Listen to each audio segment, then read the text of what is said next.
Shalom, salam sejahtera, sahabat jalan yang lurus. Selamat berjumpa kembali di channel ini. Saya berharap dan selalu berdoa semoga sahabat semua tetap dalam keadaan baik, dalam keadaan sehat, dan pastinya tetap di dalam perlindungan Tuhan. Saya juga mengucapkan banyak terima kasih kepada semua sahabat yang selalu setia untuk meluangkan waktu menonton video-video di channel ini dan juga terus mendukung perkembangan channel ini dengan mengklik tombol subscribe, like, komen, dan juga share kepada teman-teman yang lain supaya teman-teman yang lain juga boleh mendapatkan informasi seputar iman kekristenan. Kiranya Tuhan Yesus memberkati kita semua.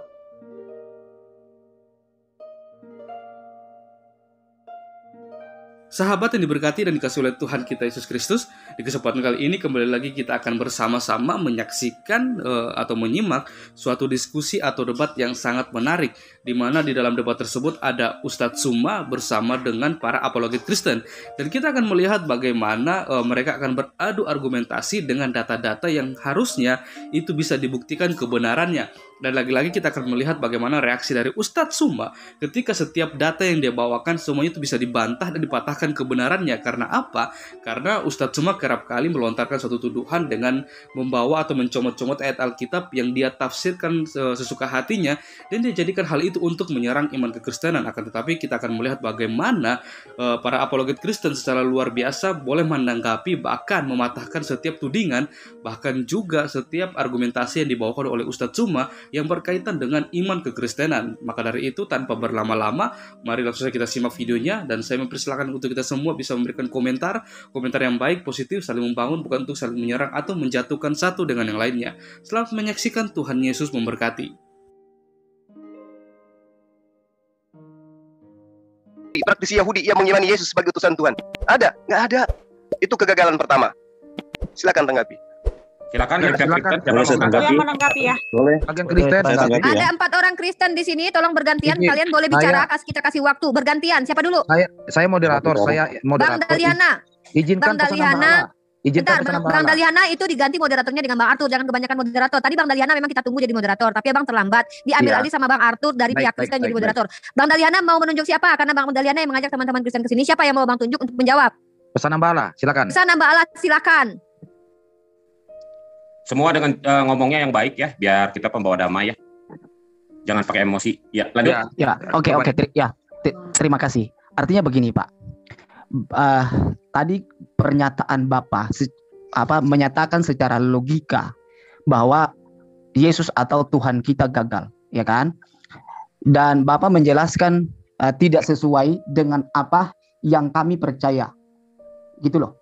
Manusia diciptakan bukan seperti robot. Manusia punya pilihan.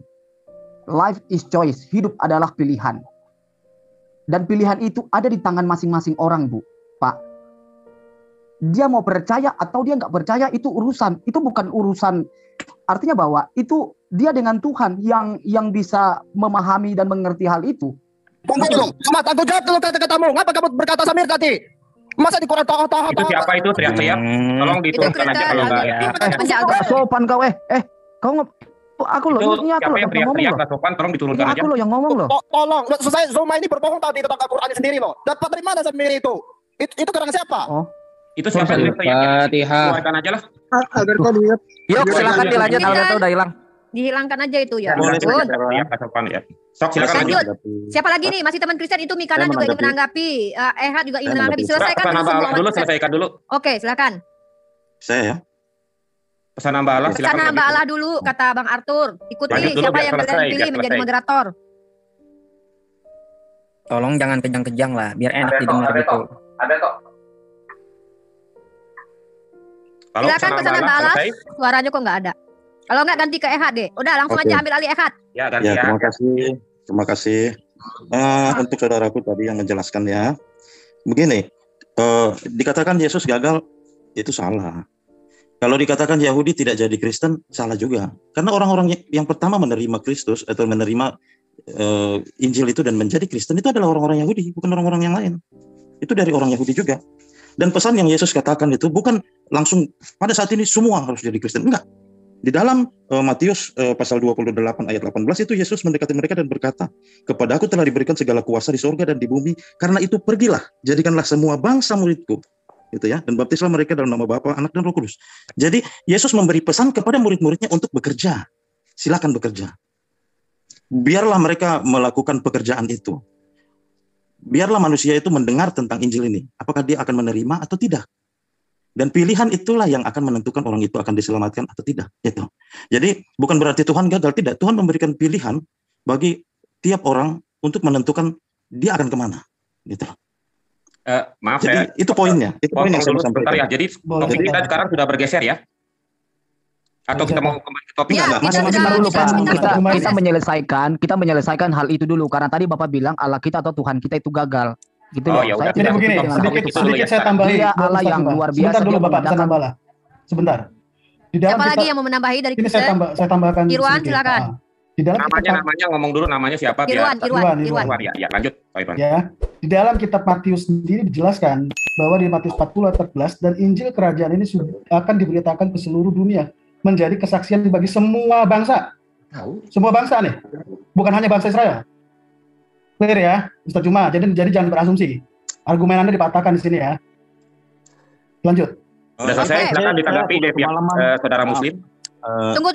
Ini Mikana juga mau bicara katanya. Silakan kalian Kristen dulu deh. Nanti umat Islam saya akan ingatkan saudara-saudara saya mungkin poin apa yang kalian sampaikan karena saya ingat. Ayo lanjut. Ya, makasih. Saya mau pamit baik-baik nih. Karena di sini sudah malam sekali. Jadi silakan dilanjutkan. Ya, terima kasih. Ya, ini adalah bagian daripada kita menggali pengalaman, nggak perlu sampai bermusuhan, nggak. Ini bagian daripada diskusi. Saya minta maaf kalau misalnya ada kata-kata saya yang salah, ya. Iya. Ada maksud untuk menyakiti siapapun ya. Jadi saya pamit dulu Mbak Rifa dan teman-teman semua. Ya, terima kasih. Oke, Eva digantikan dengan Irwan ya, Mikana ya. Irwan, hamba Allah, Mikana, 3 orang narasumber dari Kristen ya. Silakan. Nanti kalian ingatkan saudara Muslim saya apa yang kalian sampaikan. Silakan Mikana. Ya, terima kasih semua teman-teman. Nah, tadi kata Pak Ustadz, tebas tunggu dulu. Oke. Fokus aja Mikana, komen jangan dibaca ribet nanti. Oke, jadi tadi kata saudara-saudara kita Muslim, Tuhan Yesus gagal sebagai Tuhan. Nah, kita harus tahu dulu apa sebenarnya tujuan Tuhan Yesus datang ke dunia. Nah, memang benar Tuhan Yesus berfirman sebelum penyaliban, aku diutus untuk domba-dombaku umat Israel. Nah, kenapa Tuhan Yesus mengatakan seperti itu? Karena kita harus tahu dulu perjanjian lama itu apa. Perjanjian lama adalah perjanjian Tuhan Allah dengan bangsa Israel bahwa Mesias akan datang.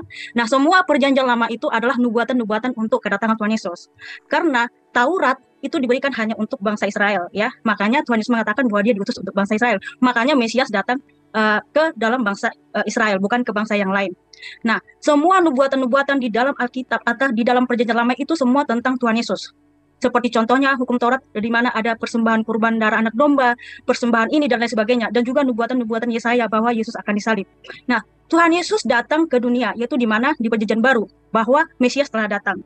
Ketika Tuhan Yesus belum disalib, memang dia benar mengatakan bahwa dia diutus untuk bangsa Israel. Karena apa? Karena semua nubuatan-nubuatan itu harus digenapin dulu. Tetapi setelah Tuhan Yesus disalib, ketika disalib dia berfirman, tetelestai. Artinya sudah selesai. Nah, semua nubuatan itu sudah selesai digenapi Tuhan Yesus di atas kayu salib. Makanya setelah tabir itu terbuka, sehingga perjanjian yang baru itu diberikan untuk semua bangsa. Di mana Tuhan Yesus berfirman, bentar ya, sama seperti anak manusia datang bukan untuk dilayani, melainkan untuk melayani dan untuk memberikan nyawanya menjadi tebusan bagi banyak orang.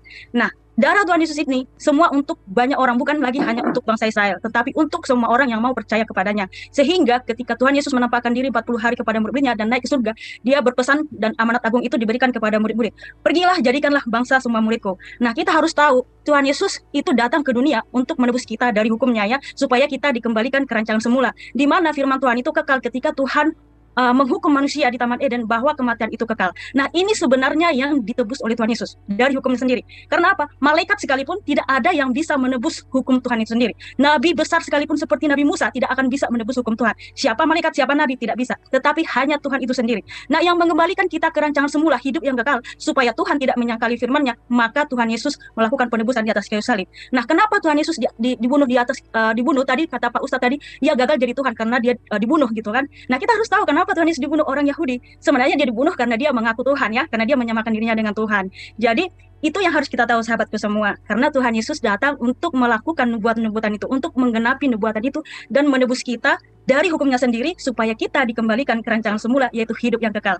Makanya ketika Tuhan Yesus disalib bangkit pada hari yang ketiga, maka kita ada harapan bahwa poinnya kita Mikana, poinnya langsung ya, poinnya saja. Ya, poinnya adalah Tuhan Yesus datang untuk menggenapi semua nubuatan-nubuatan yang ada di hukum Taurat dan Perjanjian Lama. Jadi tidak gagal ya. Kita ini manusia itu, tunggu dulu Kak. Kita manusia ini adalah diciptakan ada kehendak bebas atau free will. Nah, siapa yang mau percaya kepada Tuhan Yesus Kristus yang telah diberikan kasih karunia di atas kayu salib, itu tergantung pribadi Anda gitu. Kalau saya mau percaya, kalau saudara tidak mau percaya, itu pilihan saudara gitu. Jadi Tuhan Yesus bukan Tuhan yang gagal, tapi sudah melakukan penebusan itu atau penyelamatan itu di atas kayu salib 2000 tahun yang lalu dan naik ke surga, dan hanya kita menunggu kedatangannya yang kedua kali. Jadi Tuhan Yesus tidak pernah gagal. Terima kasih. Ya, silakan dari pihak sebelum Muslim menanggapi. Bentar. Sebelum ke pihak Muslim, saya perlu ingatkan kembali. Amin. Peserta diam dulu semua ya. Kalau tidak disuruh bicara diam. Kita punya adab. Di sini teman Kristen kita sudah bertambah. Ada Kumin, ada Gio juga di sini. Dan ingat peserta tadi yang bicara, yang pertama ada hamba Allah, yang kedua ada Irwan, ketiga ada Mikana. 3 itu. Dan ada kesalahpahaman yang saya cium di sini dan saya akan luruskan kembali sebelum saya sampaikan poin kalian yang kalian sampaikan. Takutnya ustadz saya lupa karena kepanjangan ya. Yang pertama, tadi orang yang sudah keluar sebelum kalian datang, yaitu Ehad tadi, membawa premis terhadap kitab sucinya umat Islam tentang Harun yang dikatakan berbuat salah atau berbuat dosa dikarenakan dia gagal menjaga umatnya Musa. Ya, dan apa yang disampaikan, analogi yang digunakan oleh Ehad, digunakan Ustadz Wafi kembali untuk menampar Ehad dengan mengatakan kalau begitu cara berpikirmu maka Yesus itu gagal. Nah, jadi tema kita berangsur kepada apakah Yesus gagal atau berhasil. Karena itu sudah mulai maju ke depan oleh Ehad yang ditanggapi Ustadz Wafi, lalu ditanggapi lagi oleh hamba Allah dan juga Irwan dan juga Mikana. Nah, poin yang kalian sampaikan tadi. Salah. Ustadz tadi si Ustadz aja udah bilang gagal. Artinya bukan. Iya, saya menjelaskan. Bukan Saya paham, kalau menggunakan analoginya Ehad, maka Yesus itu gagal. Itu saya tahu, itu saya sedang menjelaskan. Biar yang baru masuk di sini, yang menonton juga nggak bingung kenapa kok bergeser-geser dari Ukta Harun. Tadi kita membahas tentang Ukta Harun. Ehad menuduh Harun itu bermaksiat atau berbuat dosa di dalam kitab kami. Dia menyimpulkan isi kitab kami. Haknya kami sebagai umat Islam menjelaskan. Itu Ustadz saya, Ustadz Wafi, dan Ustadz Zuma yang menjelaskan. Bukan dia yang harus menyimpulkan. Nah, kalian menanggapi apa yang sudah ada antara Ehad dengan Ustadz Wafi. Ustadz Wafi hanya mengkomparasikan cara berpikirnya Ehad. Itu yang perlu kalian pahami. Dan ketika Irwan atau hamba Allah bertanya di manakah kegagalannya, bahkan itu pun kalian tanyakan, dijawab sama Ustadz Zuma. Oke, dari perspektif apa? Segala aspek, kata Ustadz Zuma. Berlanjutlah sampai kepada hal ini ketika Mikana menjelaskan panjang lebar tentang doktrinnya kekristenan. Itu yang harus saya jelaskan di sini. Oke, untuk Ustadzku, Ustadz Wafi dan juga Ustadz Zuma, silakan ditanggapi apa pernyataan Irwan dan hamba Allah dan juga Mikana yang mengatakan mereka menolak ketika dinyatakan ternyata Yesus itu gagal sebagai Tuhan. Silakan Ustadz Zuma dan Ustadz Wafi untuk menjelaskannya secara bergantian. Terima kasih. Bentar. Umi Rifa. Ya, ini siapa lagi ini? Ini siapa lagi dari pihak? Saya hamba Allah, saya. Ya, apa? Ya, sebut nama saya, jangan hamba Allah. Oh enggak, kalian enggak pernah manggil Allah, kalian manggilnya Allah. Jangan panggil Allah lah, masa saya panggil Allah? Katanya enggak mau dipanggil hamba Allah. Iya, ya udah enggak apa-apa sih pesan hamba Allah. Iya, dia tadi enggak mau dipanggil hamba panjang Allah. lebar. Iya, dia panjang lebar jadinya. Dia tadi enggak mau boleh, dipanggil biar hamba aja. Allah. Makanya saya ganti hamba Theos. Hamba Theos lah deh, hamba Theos. Malu Kita kali kalian hamba udah. Theos. Iya. Pesan hamba Allah. Dari saudara Muslim lanjut. Udah. Bung Ian diam dulu, Saudara jangan Kristen diam menanggapi. dulu. Ya, biar nggak panjang lebar. Silakan Bang Zuma dengan Ustadz Wafi dijelaskan apa yang sudah berlangsung tadi agar mereka nggak gagal paham tentang apa yang didiskusikan. Silakan dilanjut Bang Zuma dan Ustadz Wafi. Ya, saya duluan ya. Jadi gini kawan. Gini. Tadi itu kita sedang membahas tentang Nabi Harun. Katanya Nabi Harun itu adalah sosok nabi yang tercela, punya dosa dan seterusnya dengan mengambil surat Taha. Apa celahnya kemudian? Saya tanya, apa celahnya? Karena dia tidak mampu menjaga amanah, tidak mampu menjalankan perintah Musa. Nah, makanya saya katakan, kalau itu yang menjadi dasar pijakan, berarti Yesus juga gagal dong. Karena dia tidak mampu kemudian membuat Bani Israel percaya kepada dirinya bahwa dia adalah utusan Tuhan. Itu. Nah, kemudian saya ditanya, apa kegagalannya? Banyak. Hampir semua aspek dia gagal. Coba kita lihat datanya ya. Ketika di dalam Matius kemudian, Matius 10 nomor 5, nomor 6, Yesus berpesan kepada ke-12 muridnya, jangan engkau ke bangsa lain. Berhasil enggak itu? Berhasil enggak muridnya enggak ke bangsa lain? Kalau berhasil, enggak ada Kristen. Karena hanya perintahnya kepada Bani Israel saja. Kalau kemudian ada di dalam kitab Anda setelahnya, Yesus memerintahkan. Tapi poinnya kan jelas. Jadikan segala bangsa muridku. Bukan dikatakan, jadikan seluruh bangsa menjadi muridku. Tapi seluruh bangsa muridku. Apa bangsa murid Yesus pada masa itu? Bangsa apa saja? Ada Indonesia? Nggak ada. Bani Israel 12 suku bangsa. Pengikut Yesus tidak semuanya. Hanya sebagian orang. Hanya 11 orang. Yang tadi jadi 12 berkhianat 1 orang. Tinggal 11. Yang 11 ini diberi tugas untuk kemudian menjadikan suku Lewi, suku Benyamin, keturunannya menjadi murid-murid Yesus.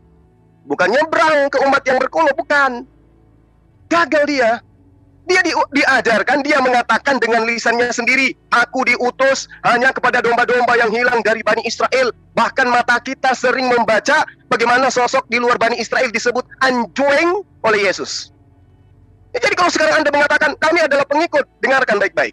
Yang disebut pengikut Yesus itu di Antioquia, pengikut Paulus, yang disebut Kristen, dan Anda adalah pelanjutnya. Jadi Anda itu, jujur saya katakan, saya sudah lama jadi debater Muslim. Saya belum pernah bertemu dengan orang Yahudi, atau peranakan Yahudi, atau praktisi Yahudi yang duduk mewakili ajaran Kristen. Gak ada.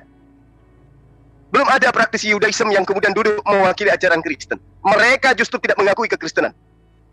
Ya, jadi kalau Anda mengatakan Yesus tidak gagal dari segi misi pengajaran saja, Yesus itu gagal di tempatnya dia untuk mengajak Bani Israel mengakui dirinya sebagai utusan Tuhan. Apa pembuktiannya? Dia disalib, Pak.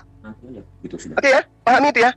Yesus disalib. Kalau Anda mengatakan Yesus datang, Tuhan kami menggenapi, sadarlah. Anda mengambil kitabnya orang Yahudi dalam bentukan terjemahan Septuaginta, kemudian Anda mengatakan, oh digenapi di dalam kitab Perjanjian Baru. Yang punya kitab tahu nggak? Mengerti nggak mereka bahwa ternyata Hasem Tuhan kita Yotepape itu dinubuatkan menjadi manusia lalu bangkit dari kuburan untuk menebus dosa manusia? Ada nggak di dalam pengajaran praktisi Yudaism kayak begitu? Nggak ada. Jadi data yang ada dalam kitabnya Anda, ngambil kitabnya agama lain, mendudukkan konsep ketuhanan Anda yang memang sudah dianut Romawi sebelum Kristen itu ada secara agama, sebagai legal sebagai agama. Sebelum Yesus itu datang, Romawi, Yunani sudah mengajarkan paham-paham seperti Kristen hari ini. Dewa nuzul menjadi manusia, menebus manusia di atas tiang salib, mati tanggal 25 dan seterusnya. Itu konsep dari mana? Kalau Anda ingin jujur berbicara mengenai nubuatan, Mazmur 91 jelas nubuatannya anak Allah, itu tidak akan mungkin kena kakinya terantuk pada batu apalagi mati. Kalau Anda berbicara mengenai Yesus, mengenai nubuatan, ambil semua nubuatannya. Dan kalau Anda lagi-lagi mengatakan dia dibangkitkan, dia akan disalib, bangkit pada hari ketiga. Di dalam Lukas 24 diterangkan nomor 44, nomor 46. Ada tertulis tentang Yesus di dalam Torah, di dalam Mazmur, di dalam kitab para nabi. Dia akan mati dan pada hari ketiga dia akan bangkit di antara orang mati. Setelah ditelusuri, diteliti, dicari, tidak ada di dalam kitabnya Nabi Musa menceritakan tentang Yesus mati dan bangkit pada hari ketiga. Nggak ada. Coba Anda cari yang teman saya tadi yang perempuan ini. Tunjukkan kepada saya di mana kitabnya Musa, di dalam kitabnya Yahudi yang menuliskan bahwa ada Mesias mati dan bangkit di antara orang mati pada hari ketiga. Di mana? Di Torah mana itu? Kitab mana dimiliki orang Yahudi yang menerangkan itu? Nggak ada. Ya, jadi bedakan antara Anda kemudian memahami konsepnya praktis Yudaism dengan Anda mengimani kitab Anda sebagai kitab terjemah. Demikian sementara. Kalau mau kegagalan yang lain, saya akan uraikan kegagalan yang lain. Silakan dari pihak, terima kasih dari saudara Muslim. Siapa ya dari Kristen yang mau menanggapi? Belum. Dari Kristen tadi ada 4 apa 3 orang yang bicara. Oh iya, jadi umat Muslim juga punya narasumber lain. Silakan Ustaz Wafi. Silakan. Ustaz siapa nih? Ya. Ustaz Wafi. Assalamualaikum. Saya jadi tertawa. Ya, saya teruskan ya. Ya. Saya jadi tertawa ketika saya menggunakan logika yang dibawa Anda sendiri. Pak Ehad membawakan logika gagal menjadi pemimpin Nabi Harun karena ternyata kaum Nabi Musa tidak mengikutinya.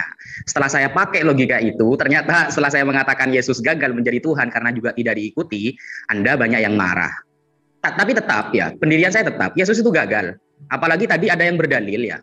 Berdalil bahwa di dalam Matius 15 ayat 24, ketika Yesus mengatakan aku hanya diutus, hanya. Saya pakai logikanya teman-teman Kristen ini. Kalau sudah ada hanya itu tidak boleh dipakai ayat yang lain. Itu kata Pak Dokter itu. Saya sangat ingat itu. Kalau sudah ada hanya, tidak boleh berarti. Ini mengerucut kepada satu.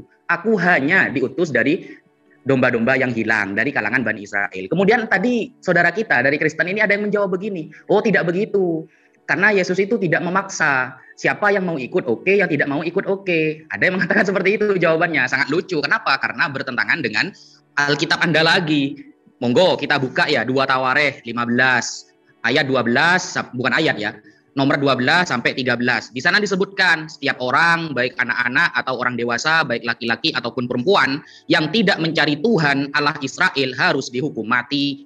Kemudian Lukas 19 nomor 27 disebutkan, akan tetapi semua seteruku ini yang tidak suka aku menjadi rajanya, bawalah mereka kemari dan bunuhlah mereka di depan mataku. Ini ajaran paksaan yang bagaimana ini? Kalau jenengan mengatakan toleransi dengan ajaran tidak paksaan, oh jangan bertanya kepada Islam, ayatnya banyak, dan jangan pernah menyamakan. Ketika itu memakai hujah Anda ya, dalil Anda dibawakan kepada kami bahwa kenapa Yesus tidak bisa dikatakan gagal, karena dia tidak memaksa, yang ikut ya ikut, yang tidak tidak. Meskipun Yesus nanti mengatakan yang dipanggil banyak tetapi sedikit yang terpilih. Ternyata di Lukas sama Tawarikh disebutkan akan dihukum mati kalau sampai mencari Tuhan selain Tuhan Israel dan tidak setuju dengan kerajaan Yesus. Jadi Anda sedang berperang dengan Alkitab Anda sendiri sebenarnya. Dan itulah kegagalan yang beberapa kali Yesus menjadi Tuhan sebagaimana logika Pak Ehan. Sekian. Ya, ada yang mau nambahin dari pihak Muslim dulu biar di tengah sekalian ditanggapi atau sudah dulu? Apa ada teman Muslim saya yang ingin menanggapi lagi? Saya moderator, kalau enggak saya ingin menanggapi, tapi saya moderator ya sudah. Saya juga ingin menanggapi ya. Dari pihak Kristen kalau gitu silakan menanggapi siapa? Oke, saya tanggapi ya.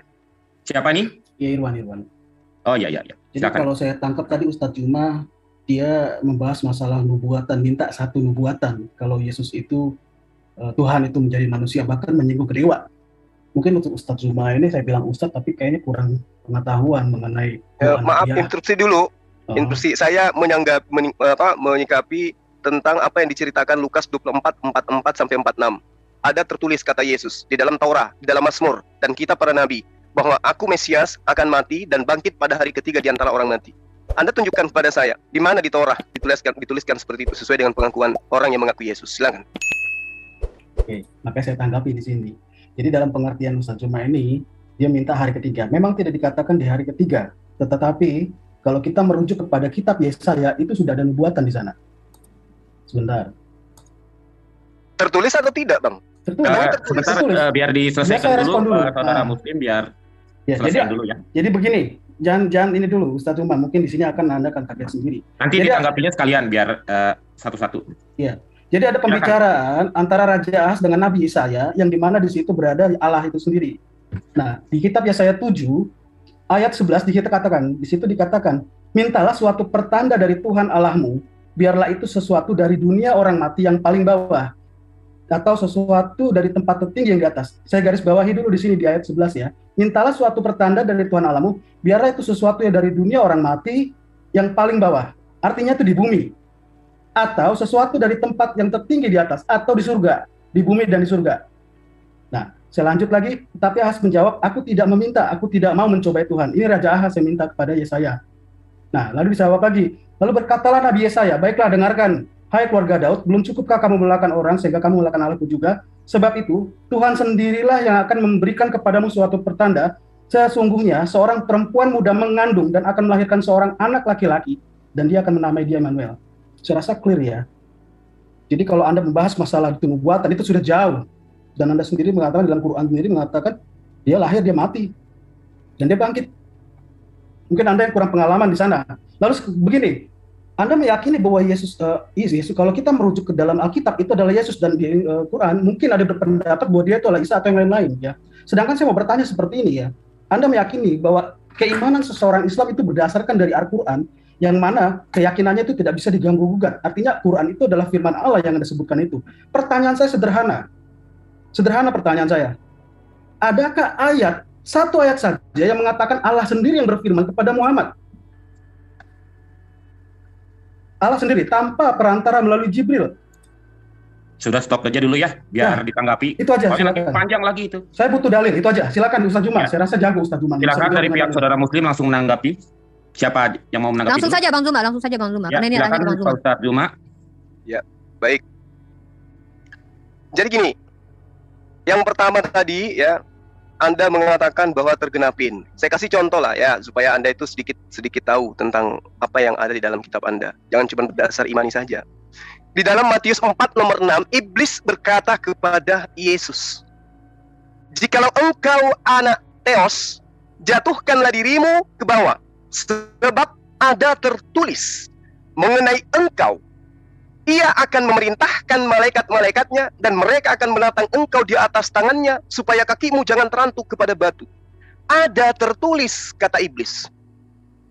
Kita cek, tertulis di mana? Kata iblis ini, ternyata betul ada tertulis di dalam Mazmur nomor 11 sampai nomor selanjutnya. Sebab malaikat-malaikatnya akan diperintahkannya kepadamu untuk menjaga engkau di jalanmu. Mereka akan menatang engkau di atas tangannya supaya kakimu jangan terantuk kepada batu. Iblis hebat. Dia bisa tahu dan dia bisa jujur, tidak dusta. Kita lihat di dalam Lukas 24. Apa yang diterangkan kemudian oleh Yesus? Apa bacaannya Pak Ustadz biar semua mendengar? Ya, di Lukas 24 ya diterangkan bahwa ada tertulis tentang Mesias. Di dalam kitab Mazmur, Torah, ya, saya baca ya. Ya. Di nomor 44. Inilah perkataanku yang telah kukatakan kepadamu ketika aku masih bersama-sama denganmu, yakni bahwa harus digenapi semua yang tertulis tentang aku dalam kitab Torah Musa dan kitab Nabi-Nabi dan kitab Mazmur. Lalu Yesus membuka pikiran mereka hingga mereka mengerti kitab suci. Kata Yesus pada mereka, ada tertulis demikian. Mesias harus menderita dan bangkit di antara orang mati pada hari ketiga. Setelah diselidiki di Torah, di Mazmur, itu tidak ditemukan. Berbeda dengan pernyataan iblis tadi. Ada tertulis bahwa Tuhan akan mengirim malaikatnya untuk menatang engkau di kakimu agar kakimu tidak terantuk kepada batu. Jelas ada di Mazmur 91. Anda tidak bisa menunjukkan yang tertulis bahwa Mesias akan bangkit di hari ketiga ini di mana di dalam Torah nubuatannya. Di Mazmur di mana diterangkan itu Mesias akan mati dan bangkit di antara orang mati pada hari ketiga? Ada? Ya. Ada. Selesai Pak Ustadz atau masih? Saya tanggapi ya. Yang kedua terkait belum dengan selesai, Al-Quran. Pak Ustadz, biar dulu belum selesai. Terkait dengan Al-Quran, di mana baginda Rasulullah Muhammad Sallallahu Alaihi Wasallam itu menerima firman langsung dari Allah. Jadi Anda harus memahami Allah itu bukan makhluk sehingga dia harus datang ke atas muka bumi ini unyu-unyu berfirman kepada makhluknya. Dia bukan makhluk. Maka Allah berfirman melalui perantaraan malaikat Jibril. Dan semua apa yang diterima oleh malaikat Jibril itu dari Allah. Dan kemudian disampaikan kepada baginda Rasul Muhammad SAW itu juga dari Allah melalui perantaraan malaikat Jibril. Kalau pertanyaan ini saya balik kepada Anda, Tuhan Anda sudah nusul menjadi manusia. Tuhan saya nggak pernah nusul menjadi manusia. Ketika dia menyampaikan firman melalui perantaraan malaikat, Tuhan Anda sudah menjadi manusia. Maka sejatinya ketika dia berfirman, maka mulutnya dan kuping penulis kitab Anda yang harus bertemu karena Tuhan Anda sudah nusul di atas muka bumi ini. Pertanyaan saya, kapan Yesus berkata langsung kepada Lukas? Jawab. Ya, silakan dari saudara Kristen menanggapi jawaban. Saya tanggapi nubuat itu, nubuat bangkit hari ketiga. Sorry Davis, turun sebentar dulu. Saya mau respon dulu sih pendeta Zuma ini. Saya sebentar. Mau nambah, saya dulu izin boleh. Sebentar, saya mau respon dulu apa yang ditanggapi oleh Ustaz. Coba gantian ya, satu-satu. Karena pertanyaan tadi satu-satu. Coba jangan Davis dulu, yang lain dulu, yang lain dulu. Saling ngalah. Oke, Ustaz Zuma, di dalam Kejadian 22, Allah itu sendiri berfirman kepada Abraham. Setelah semuanya itu Allah mencoba Abraham. Ia berfirman kepadanya, Abraham. Lalu sahutnya, ya Tuhan. Oke, itu kepada Abraham. Di dalam kitab Keluaran 3, ayat 8. Mana dalilnya bahwa Allah itu Tuhannya Islam? Mana dalilnya bahwa Allah itu Tuhannya Islam? Sebentar. Turunkan aja yang teriak-teriak. Diturunkan dulu. Itu siapa sih? Alfasiran 31 jedar meledak si Alberto, sekarang waktunya lu keluar. Mana namanya? Sini gue cari. Namanya Sial namanya itu, Kores. Diturunkan dulu. Siapa sih? Saya lanjut bisa ya. Lanjut. Tadi di dalam kitab Kejadian 22 Allah langsung berfirman kepada Nabi Abraham. Nah, sekarang saya buka lagi di kitab Keluaran 3 ayat 8, Allah sendiri yang berfirman kepada Nabi Musa. Tapi sekarang saya tarik kesimpulan. Saya baca dulu biar Anda puas deh mendengar ya. Kitab Keluaran 3 ayat 8. Lagi ia berfirman, akulah Allah ayahmu, Allah Abraham, Allah Ishak dan Allah Yakub. Lalu Musa menutupi mukanya sebab ia takut memandang Allah. Allah sendiri berfirman di situ. Dan Tuhan berfirman, aku telah memperhatikan dengan sungguh kesengsaraan. Jadi kalau Ustaz Juma mengatakan, saya nggak tahu tanggapan Ustaz Juma ini mengalihkan atau bagaimana ya. Anda bisa menjawab nggak yang pertanyaan saya? Yang saya minta adalah, kalau memang benar Al-Quran itu adalah firman Allah, setidaknya ada teguran atau ada firman Allah yang secara langsung berbicara kepada Muhammad. Ya atau tidak? Ya. Sepakat ya? Bisa saya jawab ya? Nah sementara Quran sendiri itu berapa surah sih? Ada berapa ayat? 6.000 sekian ayat. Saya minta satu saja ayat. Allah sendiri yang berfirman kepada kepada Muhammad. Silakan. Saya minta dalil. Saya nggak mau asumsi di sini. Bicaranya terlalu tinggi kalau asumsi liar di sini. Silakan jawab. Itu dulu dijawab, baru saya respon jawab pertanyaan. Ustaz Zuma, saya jawab dulu ya. Halo, Tajumah? Bisa nggak dijawab dulu nubuatan kebangkitan Yesus di Perjanjian Lama? Ya, nanti dirangkum ya, punya Mikana sama Guru Nda. Ada nubuatan kebangkitan Yesus. Siap. Ya, silakan Guru Nda Ustaz Wafi. Terus aku nanti masuk lagi. Lanjut. Oke, aku jadi moderator lagi, Kores jadi narasumber, silakan. Yap. Ya, jadi begini, jenengan bertanya, berikan satu ayat saja ya, yang mana Allah langsung berfirman kepada Nabi Muhammad. Sebenarnya yang saya salahkan itu bukan apa ya, tapi pertanyaannya ya. Jadi jenengan jangan memaksakan ya. Kalau jawaban kita harus sesuai dengan apa yang jenengan inginkan. Buktinya dari awal kita akan diseret-seret terus dari bahas Ukhta Harun, kemudian diseret kepada Nabi Harun gagal bermaksiat, akhirnya sampai ke ayat 1 saja yang mana Allah langsung berfirman kepada Nabi Muhammad. Ini terus ini kemana-mana nanti ini. Karena jenengan tidak bisa mempertahankan satu permasalahan sampai selesai, kan tidak bisa dari tadi diseret kemana-mana. Yang pertama. Yang kedua ya, pertanyaan itu kenapa salah? Karena konsep kita berbeda, Mas. Di konsep jenengan, malaikat itu bisa melawan ke Allah. Kalau konsep kita, Mas ya, malaikat itu tidak akan pernah bermaksiat kepada Allah. Konsep kita. Jadi kalau jenengan akan memaksakan konsep saya dengan konsep jenengan, dipaksakan tidak bisa. Karena selamanya Alkitab dengan Al-Quran akan pasti berbeda. Di faham kami, ya, konsep kami, ilmu kami, malaikat Jibril itu tidak akan pernah berkhianat. Kalau di kitab jenengan, andaikan malaikat yang ada di kitab jenengan yang jadi pengantar wahyu ke Nabi Muhammad, mungkin bisa pertanyaan itu diajukan kepada kita. Berhubung malaikatnya sudah beda, Mas. Dan konsep malaikat di kita itu, malaikat itu pasti amanah, kemudian pasti jujur, dan tidak akan bermaksiat. Kemudian di konsep Anda, malaikat itu bisa melawan. Akhirnya jadi yang bawa center itu apa? Lucifer, kan begitu. Jadi kalau jenengan itu memaksakan konsep ini aja poinnya, Ustadz, poinnya ada nggak atau kira-kira? Kalau memang ada sertakan dalil, nggak ada ya udah itu aja, simpel aja. Jadi biarkan dulu Ustadz kami menjawab, jangan diintervensi bagaimana umat Islam menjawab ya, karena isi otak kita nggak mungkin harus dipaksa sama ya Irwan ya. Iya, sama dengan beginilah. Ya. Saya memaksakan kepada Anda mana satu ayat saja dalam Alkitab yang menerangkan bahwa Yesus itu lahir di tanggal 25 Desember. Itu saya memaksa kepada Anda. Akhirnya Anda akan mengatakan, oh tidak ada. Tetapi ini jawaban teman-teman Kristen ya. Tetapi di penanggalan orang-orang Indonesia sudah ditulis di sana. Berarti lahirnya Yesus merujuk kepada tanggal yang ada di Indonesia, bukan Alkitab. Seperti itu. Sama dengan kita, apakah ada ayat satu saja yang mana Nabi Allah itu tidak melalui siapa itu namanya? Malaikat Jibril. Ya tidak ada, Mas. Kenapa? Karena tugas malaikat Jibril itu mengantarkan wahyu, sudah ada tugasnya dan dia tidak mungkin berkhianat. Beda dengan konsep jenengan, begitu loh maksudnya. Tapi kalau jenengan ingin jawabannya, oh berarti kalau sudah ada Allah langsung berfirman kepada Nabi Muhammad, ini firman Allah yang bohong. Saya bisa mengembalikan kalimat itu nanti. Berarti Alkitab semuanya itu dari awal sampai akhir, kejadian sampai wahyu itu bohong semua. Bisa saya itu meneruskan itu nanti. Nah, seperti itu jawaban saya. Monggo.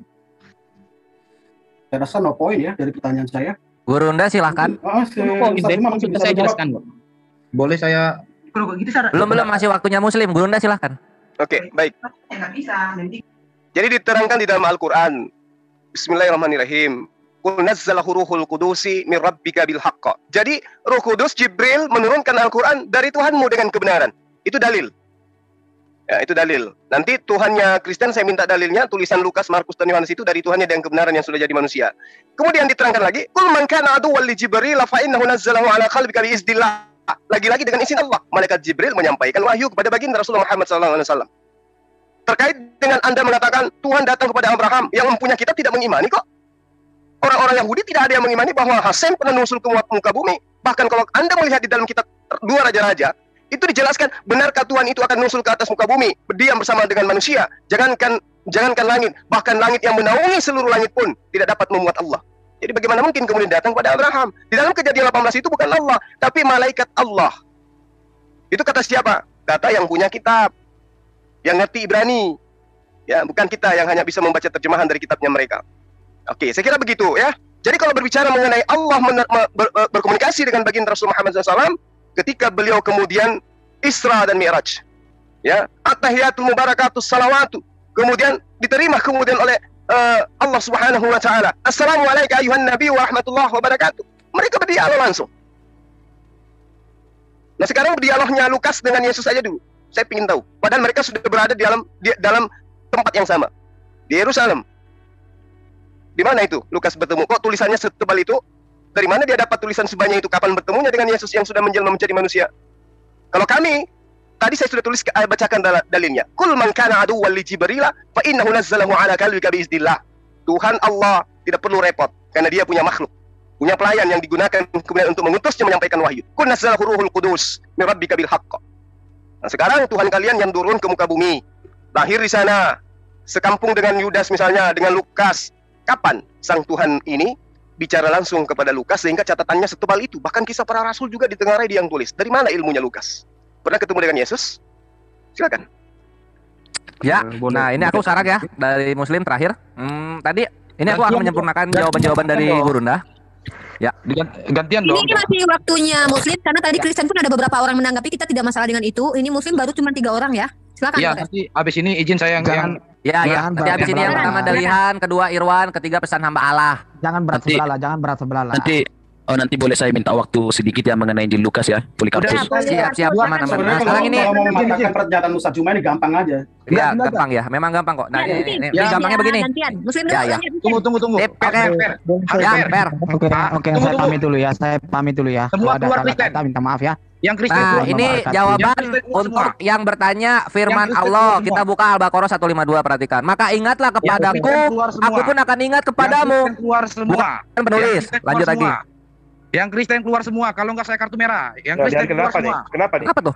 Kenapa nih? Yang Kristen keluar semua, saya ke kartu merah nanti. Kenapa nih? Karena tidak fair. Yang Kristen keluar semua. Kenapa fair? Iya, yang Kristen. Ya udah, kalau yang merasa tidak fair silahkan keluar.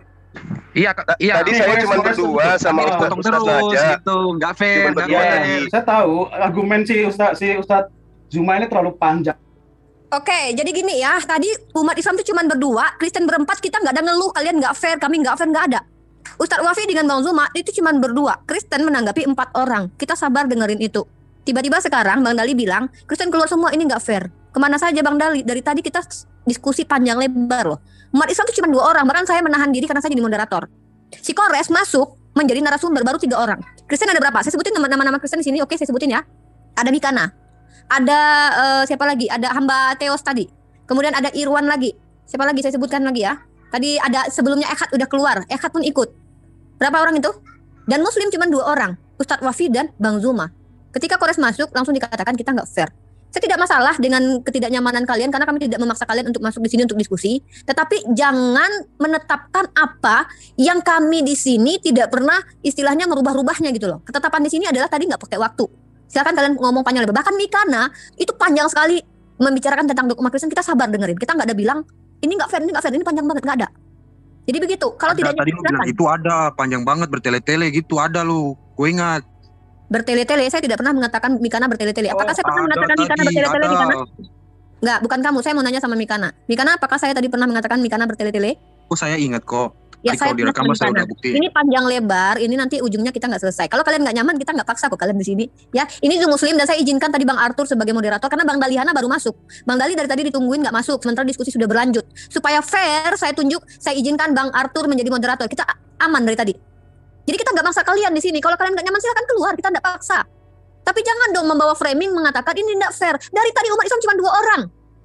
Bang Zuma dengan Ustadz Wafi. Kalian berapa? Ya, kalau kita bicara nggak fair. Oke, silakan. Silakan lanjut dari saudara Muslim. Saya sambil tidur. Aku lanjut ya. Tadi mengenai perkataan Irwan tadi Al-Baqarah 152 udah aku kasih lihat nih. Ini, maka ingatlah kepadaku, aku pun akan ingat kepadamu. Allah langsung berbicara pada Nabi Muhammad. Yang kedua sekarang. Al-Maidah ayat 3.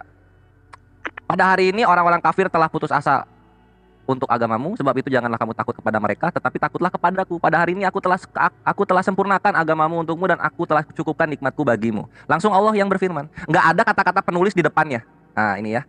Ini bukti Allah langsung berfirman. Sekarang tunjukkan dalam Biblos, langsung Allahnya, bukan Allah, Theosnya yang berfirman langsung. Jangan ada maka Tuhan berfirman. Jangan ada kayak begitu. Karena itu kata-kata penulis. Ya. Gua tunggu sampai minggu depan. Nggak cuma sekarang doang. Ya. Itu pertama. Terus yang kedua, tadi ada yang ngomong nggak tahu siapa bilangnya begini. Itu Musa berngomong langsung sama siapa? Sama Tuhan Israel. Ah masa? Mari kita lihat Santo Paulus yang aku urapi. Apa yang dia bilang? Ini ada di Kisah Para Apostolos 7 nomor 38. Di mana ayatnya? Kisah Para Apostolos 7 nomor 38. KPR. Musa inilah yang menjadi pengantara dalam sidang jemaah di padang gurun, di antara malaikat yang berfirman kepadanya di Gunung Sinai. Dar. Dan nenek moyang kita dan dialah yang menerima firman-firman yang hidup. Dar. Masih kurang, kita lanjut ke 53-nya. Kamu telah menerima hukum Torah yang disampaikan oleh malaikat-malaikat. Jedar, selamat datang di kebenaran. Udah mah yang berfirman malaikat, yang nyampein penulis, bukan nabinya langsung, bukan Tuhannya langsung. Jadi jangan menuduhkan sesuatu yang sebenarnya ada di dalam biblos kalian sendiri, bukan di dalam Al-Quran. Al-Quran gak ada satupun kata-kata penulis masuk.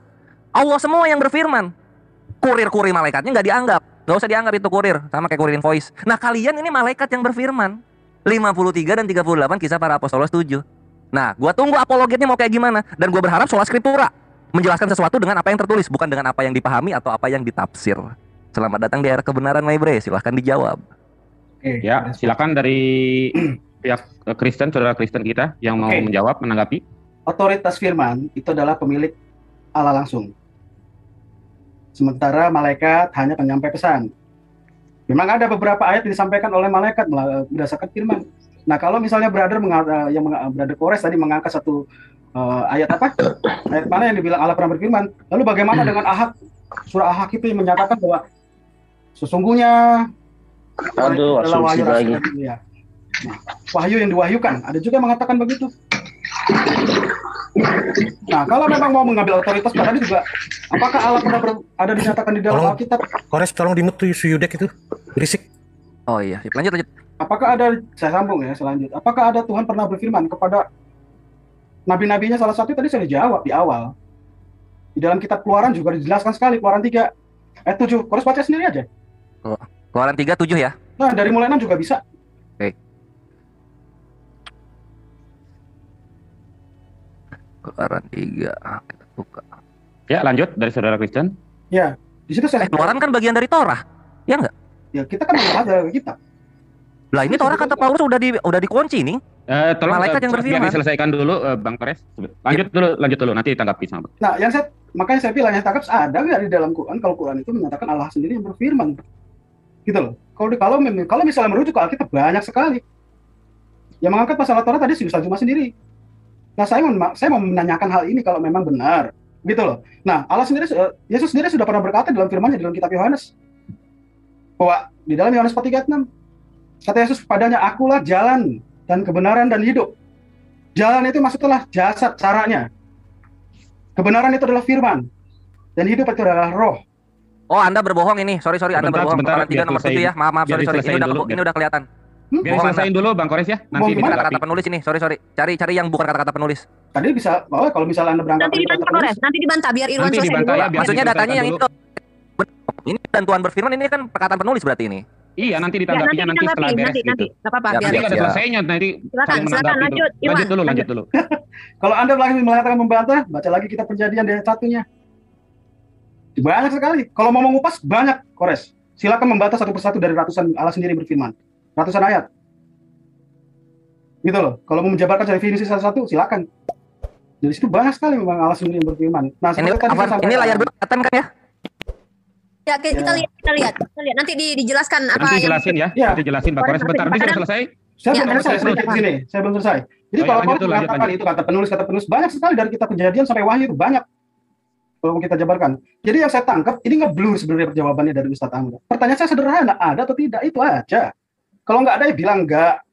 Kalau ada ya di mana dalilnya, gitu aja. Simpel sederhana sebenarnya, kita nggak usah panjang-panjang lebar kemana-mana. Oke? Itu aja dulu. Terima kasih. Sekarang masih ada dari pihak saudara Kristen? Tadi banyak tuh Bang Daliana katanya mau bicara itu. Bang Daliana coba. Silakan Bang Daliana. Ya, silakan Bang Daliana, silakan. Dia mutung udah keluar, lanjut yang lain. Oh, udah keluar, udah lanjut yang lain. Ya, saya tanggapin sedikit aja karena juga sudah malam, saya nggak lama-lama juga. Iya. Ya, assalamualaikum buat Bunda Riva sama Kores ya, sama teman-teman. Waalaikumsalam. Ya, yang saya nggak bisa sebutin satu-satu. Yang pertama benar tadi yang dikatakan sama Pak Ustadz bahwa memang Alkitab dan Al-Quran itu sudah berbeda. Jadi punya pengertian masing-masing. Ya, selama beberapa kali saya menyimak debat juga hasilnya tidak positif. Dan tadi sudah ada dikatakan dalam catatan saya bahwa Tuhan Yesus itu gagal. Teman-teman Muslim mau menilai begitu tidak apa-apa. Ustadz mau menilai itu nggak apa-apa. Tapi bagi saya Tuhan Yesus saya tidak pernah gagal. Nah, terus menanggapi yang dikatakan tadi Kores tentang Tuhan berfirman, itu kalau saya nggak hafal semua ya. Kita Kejadian sampai Wahyu nggak hafal. Saya mohon maaf. Itu saya lihat bahwa 2 loh batu itu ditulis oleh tangan Tuhan sendiri. Sebelum itu setelah itu dilemparkan kepada lembu emas itu, setelah itu Musa memahat sendiri. Tetapi pada awalnya 2 loh batu itu Tuhan sendiri yang tulis. Jadi Allah berfirman itu ada. Oke, saya itu saja. Terus saya tidak menanggapi tentang Al-Quran dan sebagainya. Bagi saya Yesus itu tetap Tuhan, dia raja di atas segala raja, dan dia ini sangat berkuasa. Saya pernah ada, ini pengalaman pribadi ya. Tolong teman-teman Muslim juga cross check ya. Saya sempat ada di pertentangan tengah jalan tentang Islam dan Kristen. Secara logika saya memang Kristen Protestan dan Kristen Katolik itu secara kuantiti di dunia menjadi agama yang nomor 1 di dunia. Setelah itu baru Muslim. Nah, saya sempat berpikir begini. Tuhan Yesus dan Allah Subhanahu wa taala. Allahnya Abraham, Ishak dan Israel dan Allahnya Muhammad.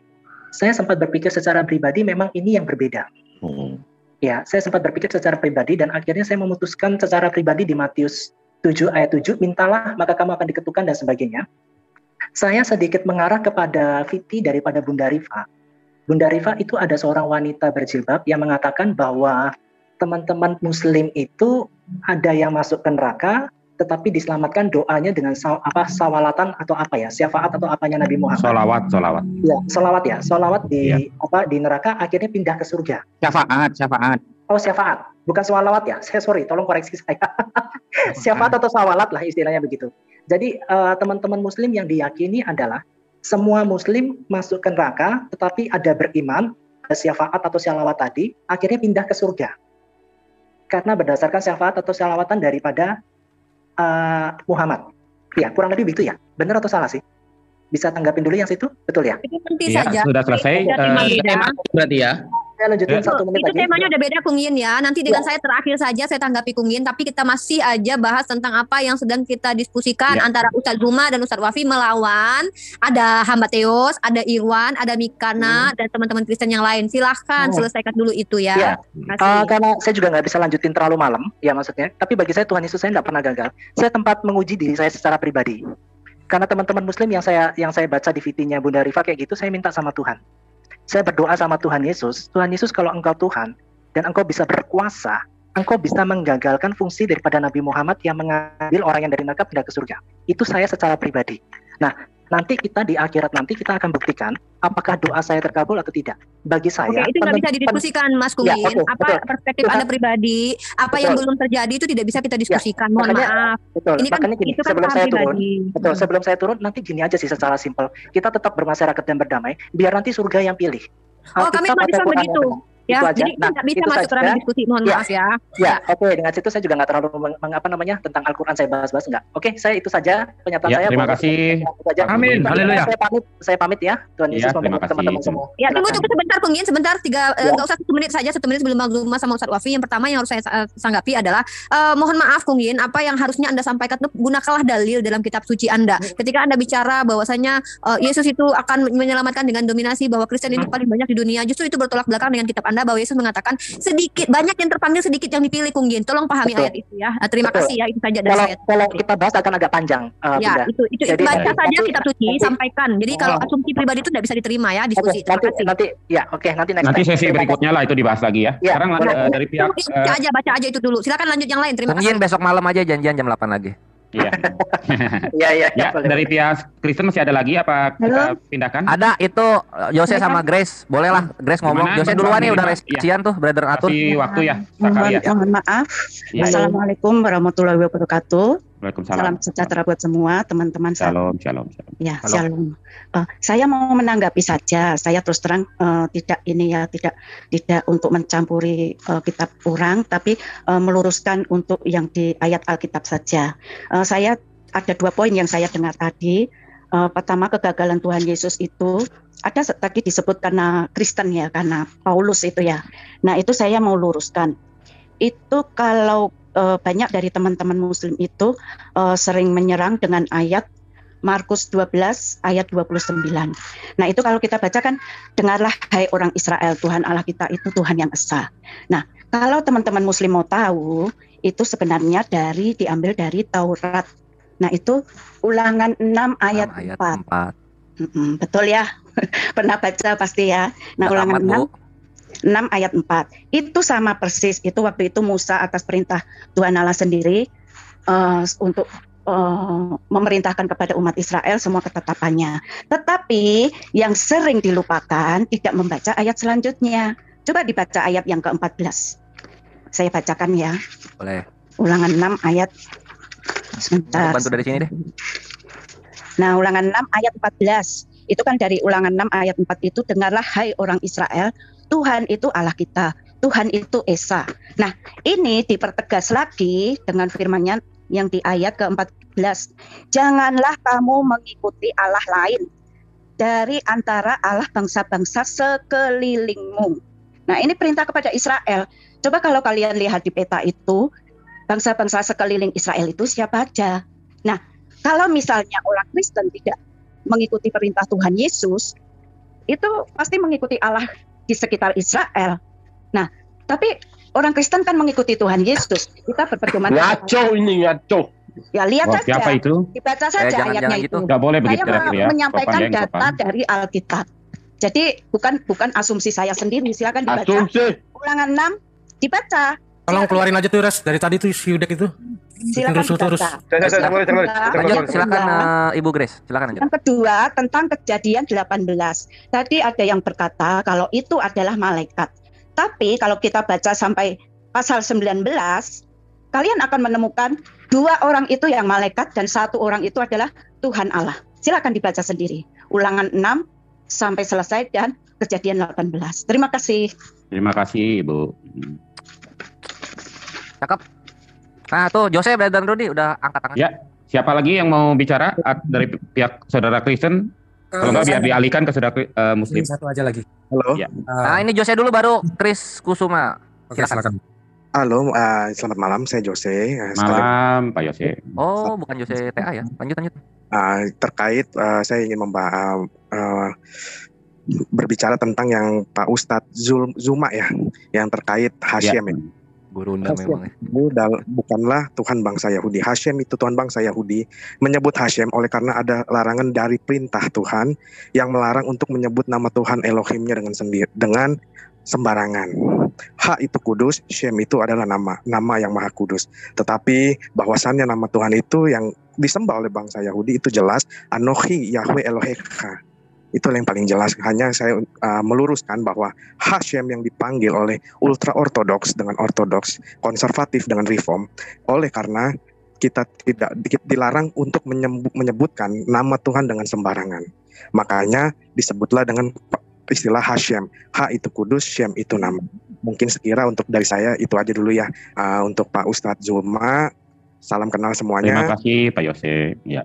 Sekalian pamit, sekalian izin karena udah berhubung malam ya. Iya. Ya, besok masuk lagi aja jam 8. Ya, biarlah diskusi ini jadikanlah diskusi yang benar dan sehat. Amin. Amen. Bahwasannya rambut boleh sama hitam, sampo berbeda bukan hal masalah yang besar. Iya. Kita boleh setiap kitab-kitab dan kita bicarakan sesuai dengan kitab kita dan Bapak bicarakan sesuai dengan kitabnya Bapak. Intinya seperti itu. Salam hormat, selamat malam. Kiranya selamat malam Pak Jose. Tuhan memberkati kita semua. Haleluya. Amin. Haleluya. Lanjut. Sekarang siapa dari pihak Kristen? Saya Chris, Bang. Ya, Pak Chris, silakan. Masalah yang dibicarakan tadi untuk penyampaian firman Allah. Kalau dalam Al-Quran saya mau pertanyaannya gini. Pertanyaan ya, silakan. Menambahkan mungkin dengan yang masih terkait dengan Bang Irwan tadi. Untuk pada saat Allah berfirman kepada Nabi Muhammad kan melalui perantara Jibril. Ya. Sementara di terjemahan dalam bahasa Indonesianya saya melihat banyak kata kami di situ. Apakah di situ kata kami itu Jibril dan Allah atau hanya Allah saja dengan mungkin dengan siapa gitu? Saya kan nggak paham, makanya saya bertanya. Kalau disebut misalkan dia bersama-sama malaikat, sementara di Al-Baqarah pada saat malaikat disuruh bersujud kepada Adam itu Allah menyuruh malaikat. Berarti Allah menggunakan kata kami di situ Allah dengan siapa? Karena itu kan Allah berfirman kepada para malaikat kan begitu. Terima kasih. Terima kasih. Ya. Mendingan langsung ditanggapi aja biar nggak ini dari pihak saudara Muslim. Aku pertama ya sebagai yang fakir ilmu dulu. Nah jadi nanti dilanjut Gurunda sama Ustadz Wafi. Jadi untuk soal kata kami itu majestic plural itu data-datanya banyak banget di Google lah, silakan dicari majestic plural itu apa. Contoh penggunaan dalam Muslim ketika mengucapkan salam itu assalamualaikum bukan assalamualaika. Padahal orangnya banyak. Padahal orangnya cuma satu. Tapi kita nyebutnya assalamualaikum. Kalau ngobrol muslim, antum, bukan anta. Nah, begitu juga dengan Allah Azza wa Jalla, penghormatan untuk dirinya, nahnu, kami, gitu. Jamak itu jadi menunjukkan keagungan dalam budaya Semit ataupun budaya England juga kalau nggak salah gitu. Dia nyebutnya bukan majestic plural, royal we, itu. Simpelnya begitu. Terus sekarang kita balik lagi ke firman.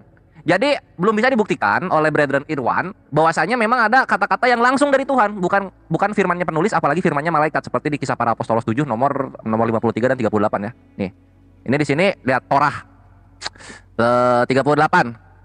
Tuh, sidang jemaah di antara malaikat yang berfirman. Nah, jadi Musa itu saling tukar firman dengan malaikat, bukan Tuhan. Kok begitu? Nah, kan gitu. Nah, ini diperkuat juga di 53. Nggak cuma soal firman-firman biasa, tapi juga soal hukum Torah. Ini sebenarnya tolong dibacakan Bang Kores biar Oke, siap. Kita ulang ya yang 53 Ya. ini. Yang 38, Musa inilah yang menjadi pengantara dalam sidang jemaah di padang gurun di antara malaikat yang berfirman kepadanya di Gunung Sinai dan nenek moyang kita. Tuh di Gunung Sinai. Nggak ketemu langsung Tuhan. Gitu, brethren. Lanjut lagi yang 58. 53 salah. Nah, kamu telah menerima, ini nomos ya, Torah doang harusnya, nggak pakai hukum. Jadi Torah ini tuh. Karena nggak di dalam Yunani itu Torah itu ditransliterasi menjadi nomos. Kalau misalnya hukum Torah nomos dong, atau nomou sebagai bentuk jamaknya, kan nggak gitu di dalam di dalam Yunaninya. Kamu telah menerima Torah yang disampaikan oleh malaikat-malaikat, akan tetapi kamu tidak menurutinya. Perhatikan, yang berfirman malaikat gitu. Nggak percaya malaikat. Kita cek tadi ke Keluaran 7 yang dibawakan. Keluaran 3 nomor 26. Nomor berapa tadi? Nomor 6 sampai 7 ya. Nah, ini di sini lihat, perhatikan malaikat berfirman. Lagi ia berfirman. Nah, ia di sini tuh ya berarti malaikat. Dan ini adalah penulis gitu. Nggak mungkin Tuhan ngomong langsung tidak menggunakan kata ganti pertama. Kan gitu. Nah, ini juga. Dan Tuhan berfirman, lihat. Ini adalah sudut pandang ketiga. Sudut pandang ketiga dalam kejadian dialog ini. Inilah perbedaannya. Itulah kenapa nggak ada sama sekali firman Tuhan langsung di dalam Biblos kalian. Baik itu Tanakh ataupun Novum Testamentum. Perjanjian lama maupun perjanjian baru. Itu nggak ada sama sekali gitu. Berbeda dengan Al-Quran. Sebelum kita lanjut mana firman Allah, coba cek dulu secara tertulis ada nggak Jibril berfirman di dalam Al-Quran? Nggak ada sama sekali. Yang ada Allah berfirman, dan Allah kadang menggunakan kata aku dan kami, menunjuk langsung kepada dirinya. Ini baru kitab suci yang langsung, obrolannya langsung antara nabinya dan Tuhannya langsung gitu. Nggak ada perantara penulis, nggak ada sama sekali. Ini perantara penulis loh, masa mau dibandingin sama Al-Quran gitu loh, my brethren. Disinilah harusnya mulai berinaugurasi pribadi gitu. Oh iya ya, ternyata memang ini kata-katanya penulis, bukan kata-kata Tuhan langsung gitu. Itu yang mesti diimani. Semua yang terjadi di dalam Biblos itu menurut perspektif penulis, bukan kejadian langsung. Berbeda dengan Al-Quran yang memang kejadian langsung dituliskan. Itu. Terus berikutnya soal, oh iya, aturan dibawa juga ke ini loh tadi Ibu Grace. Ibu Grace itu tadi nggak membawakan yang soal ini loh. Ketika disebut mengenai jangan menyembah teos lain atau Allah lain, nah itu kan harusnya jadi pikiran juga gitu. Ini kan harus dibantai berarti orang-orang yang menyembah nama selain Yesus. Salah, nama selain Yosefave. Itu kan harus dibantai. Di mana perintahnya? Ini silahkan dilihat di Ulangan 13. Ini aku langsung tanggap 3 aja ya. Ulangan 13 nomor 6 sampai 11. Nah ini, ya, apabila saudaramu laki-laki, anak ibumu atau anakmu laki-laki atau anakmu perempuan atau istrimu sendiri atau sahabat karibmu membujuk engkau diam-diam, katanya mari kita berbakti kepada Allah yang lain yang tidak dikenal olehmu ataupun oleh nenek moyangmu. Sekian, tetapi bunuhlah dia, jangan dibela. Itulah kenapa Yahudi bingung dengan Yesus. Yesus, apa itu Yesus? Gitu kan? Karena dalam Yahudi tidak ada pernah nama-nama orang akhiran katanya itu dengan huruf shin, nggak ada. Atau dengan huruf sigma, nggak ada gitu. Ini adalah sebuah nama yang benar-benar pure, nama Yunani gitu. Yesus itu bentuk kata nominatif sehingga belakangnya ada kata sigma gitu. Kalau misalnya bentuknya vokatif lagi ngobrol langsung, itu belakangnya pasti epsilon. Nah yang seperti ini kan, kalian tidak mengerti sayangnya gitu loh. Sehingga kebenaran kalian dihalangi oleh terjemahan yang ada. Sekian yang bisa aku jelaskan. Siap, terima kasih Bang Kores. Silakan. Ya. Sahabat yang diberkati dan dikasihi oleh Tuhan kita Yesus Kristus, kita bersama-sama telah menyaksikan serta menyimak keberlangsungan diskusi atau debat antara apologet Kristen bersama dengan Ustadz Suma. Dan kita bisa melihat bagaimana para apologet Kristen mereka sangat luar biasa dipakai Tuhan, sehingga mereka bisa mempertanggungjawabkan iman dan keyakinan kepercayaan mereka kepada Yesus Kristus, kepada Ustadz Suma yang merupakan kebanggaan yang selalu dibanggakan oleh umat Muslim seperti itu. Karena kalau kita melihat di setiap debat atau diskusi ketika Ustadz Suma ada di dalamnya, ruang diskusi itu akan pastinya suasana akan menjadi heboh dan juga rusuh, karena kita akan hanya mendengarkan dan melihat suara Ustadz Suma yang selalu dia besar-besarkan ketika setiap argumentasi dan data-data yang dia bawakan itu bisa dipatahkan dan bisa juga dibantah kebenarannya. Karena apa? Karena Ustadz Suma ini kerap kali dia membahas iman kekristenan dan juga kerap kali dia membahas tentang isi Alkitab. Kalau kita melihat perbandingannya, ternyata di setiap diskusi atau debat yang ada Ustadz Suma di dalamnya, kita bisa memberi penilaian atau kita bisa melihat bagaimana ternyata Ustadz Suma ini dia lebih banyak membahas tentang kekristenan dan juga isi Alkitab daripada dia mendalami lebih dalam lagi tentang iman keyakinan dia dan juga kitab suci yang dia yakini. Hal ini kan aneh dan lucu, dan ketika dia sendiri yang berkuar-kuar tentang iman kekristenan dan semuanya itu bisa dibantah dan dipatahkan oleh para apologet Kristen, hal ini menimbulkan suatu reaksi yang kurang baik dari Ustadz Suma, di mana dia selalu membesar-besarkan suara supaya seakan-akan dialah yang lebih benar dan dia juga yang lebih mengerti dan memahami tentang iman kekristenan. Apalagi dia sendiri telah mengklaim dirinya bahwa dia merupakan seorang ahli Alkitab. Kita bisa melihat dari mana sih dia bisa mengangkat atau mengklaim dirinya sebagai seorang ahli Alkitab, sedangkan cara dia mentafsirkan Alkitab saja itu salah. Dia hanya mencomot satu ayat dan dia jadikan hal itu untuk menyerang iman kekristenan tanpa dia membaca keseluruhan ayat dan mencari tahu maksud dan tujuan penulisan dari ayat tersebut. Dan kita bisa melihat bagaimana hal itu pada akhirnya membuat para apologet Kristen menjadi geram.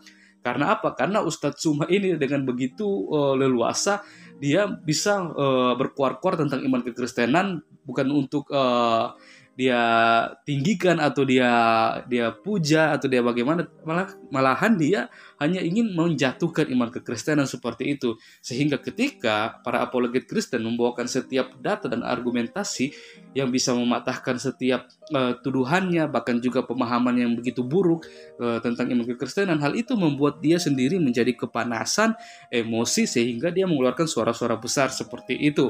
Karena apalagi kalau kita mendengar mereka membahas tentang konsep ketuhanan dari Yesus Kristus sendiri, kita bisa mendengar bagaimana Ustadz Suma sendiri seharusnya sudah tidak perlu memperpanjang lagi masalah ini, karena apa yang dibahas atau apa yang dijelaskan oleh para apologet Kristen itu sudah sangat baik dan juga benar dan sesuai dengan data-data yang bisa dibuktikan kebenarannya. Karena konsep ketuhanan yang kami yakini bahwa kami menyembah Allah sebagai Sang Bapa dan juga Yesus sebagai Kristus atau Mesias penyelamat umat manusia.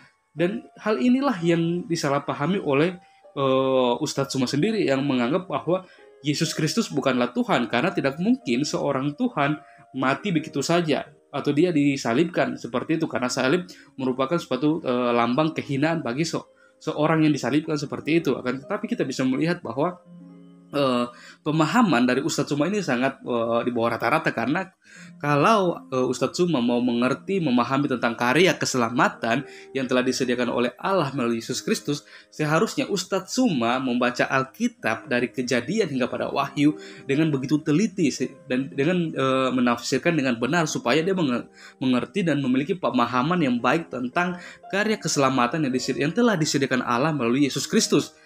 Dan hal inilah yang kerap kali Ustadz Suma bantah dan menjadi bahan perdebatan dengan para apologet Kristen. Sehingga pada akhirnya dia sendiri mengeluarkan satu statement. Dia mengatakan bahwa dia merupakan seorang ahli kitab suci atau Alkitab. Padahal kalau kita melihat Ustadz Suma ini memiliki pemahaman yang kurang baik ya terhadap Alkitab itu sendiri. Akan tetapi ya itulah fakta yang sedang terjadi di dalam dunia debat atau diskusi. Akan tetapi kita hanya bisa berdoa kepada Ustadz Suma sehingga suatu saat nanti dia bisa melihat suatu kebenaran dan keselamatan yang kekal, yang sejati, yang disediakan oleh Allah melalui Yesus Kristus. Dan kita juga terus berdoa untuk para apologet Kristen dimanapun mereka berada, siapapun mereka, supaya mereka boleh terus dipakai Tuhan dengan hikmat yang berasal pada Tuhan untuk memberitakan kabar baik, kabar sukacita kepada setiap orang, supaya banyak orang yang boleh melihat kebenaran yang sejati, yang sesungguhnya, dan keselamatan yang kekal yang disediakan oleh Allah melalui Yesus Kristus. Terima kasih teman-teman. Kiranya debat atau diskusi ini boleh menjadikan suatu bahan edukasi yang baik untuk kita semua, dan kita boleh dicerdaskan untuk bisa berapologet dengan baik. Oke sahabat semua, sekian video saya di hari ini. Sampai berjumpa di video saya selanjutnya. Kiranya Tuhan Yesus memberkati kita semua.